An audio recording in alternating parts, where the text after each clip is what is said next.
Okay, folks, we've got a problem down here in the Ozarks.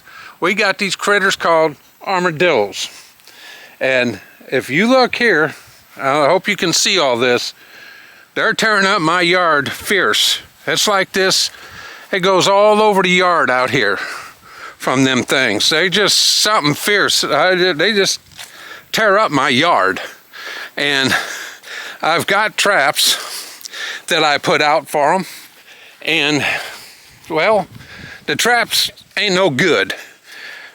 See this right here? This is one of them cheap Tractor Supply traps that was only like $35, and well, they've just bent it and pushed right on out of it. I had one last night get out of it, and I've got good heart traps that I've had since I was, a little guy.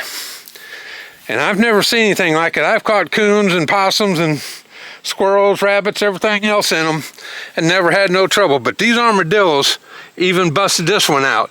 So I've had to put nuts on it, weld nuts on these here and here to try keeping them from getting out once they get caught. The only one I got that works is this guy right here. This here is a homemade one that I made several years ago, about 5-6 years ago, and I catch them in there, but it's just a matter of which they got a nest, a hole, not a nest, but a hole back here underneath. See all the dirt and stuff back there and piled up underneath those barrels back there. As soon as I get them, I'm going to get rid of them dang things. Okay. Now, that's what I did. I made me a trap, another one, like that one over there. And I forgot to you guys to let you know how to do it here. Let me raise you up a little bit so I ain't got to squirt down all the way so you can see. And I'm going to give you dimensions and kind of tell you what I did. It's 32 inches long by 11.5 inches wide. That's the top and the bottom's 11.5. And these are 12 inches wide. And as what I did was take, these are two sides, they're both the same, two tops, two bottoms. I mean, top and the bottom and two sides. And they're all 32 inches long. Now, like I said, these are 11.5 and these are 12 inches. My uprights here that control the doors and everything, as I'll show you. See, this controls the doors here and everything right here. And these are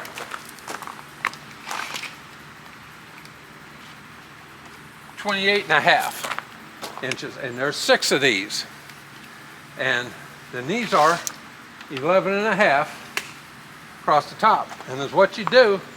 And the doors are 16 by 9.5 inches long. And before you put this all together, the two sides, you take 3/4 inch pieces and put them on these two on the sides, top to bottom like this. And these were some just little pieces I had. This one was full one. And on the inside, as you can see, because this is made out of 3/4 inch plywood, old plywood that I had laying around, and it was kind of in bad shape here. Let me show you. It's kind of in bad shape, but it's stuff I had laying around. See that? See how it's all weathered? But it was outdoor plywood to begin with. And so that's what I made it out of, except for this top piece I had laying around. And so I cut them up, but I ran. See this here? That's how bad this plywood is, some of it. And that's why I used it on the bottom and used this piece of 3/4 inch, 1 by 12, which ain't, it's 3/4 now by 11.5 is what they are nowadays. Anyhow, I cut strips 3/4 on my saw right here.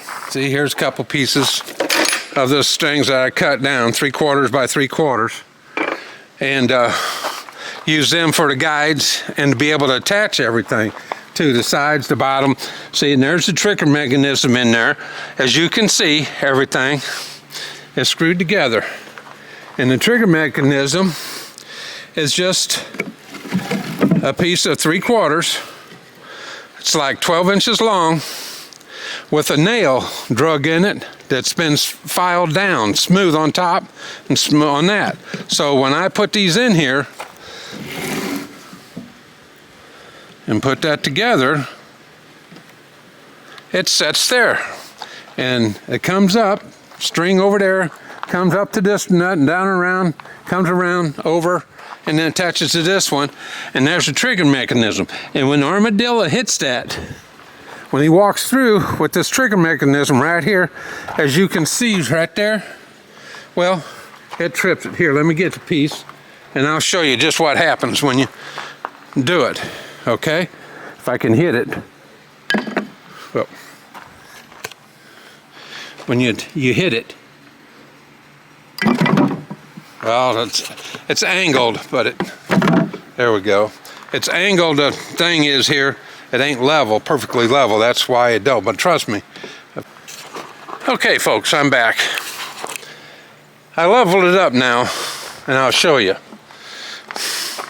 When it hits this, see, it goes down. And I made these doors, see where they move back and forth, but they can't come out, because that's the purpose of these being along here. Because see, is what it is. See, the doors fit like this. As you can see, the pieces on each side, see? There's a little room, so they will fit in there. And that's what happens, and that traps them in there, and they can't get out. And these are just 3/8 pieces of plywood that I had laying around. See, here's a piece left of it. And, well, that's basically it. And these they don't get out of. They try everything else, but they don't get out of these things. I've never had one get out. I catch, unfortunately, probably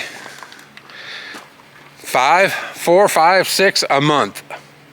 And that's how many we got. Plus, that ain't counting the ones I go out at night and I get them with the 22. I got a predator light on my 22, and I go out and I get 1, maybe 2 a month of that way. But anyhow, that's about it, folks. See, it's just the same all the way. I got holes on there so I can see what's in there. Look and see. Because sometimes I do catch rabbits and I do catch squirrels, and I get them out of there, release them unharmed. It ain't no fun trapping squirrels that way. I should go out and hunt them. We got pecan tree out back over here. We got nut trees. We got walnuts. We got pecans. We got I said walnuts, acorns. We've got persimmon trees. We've got peach trees. We got apple trees. We got cherry trees back there, and we just got all sorts of things. So I get all the squirrels I need when I want them. So anyhow, if you're liking this, folks, just let us know. So have a good one. Don't forget to like, share, and subscribe to us, and have a better than average day, and I will talk at you later again. Thank you.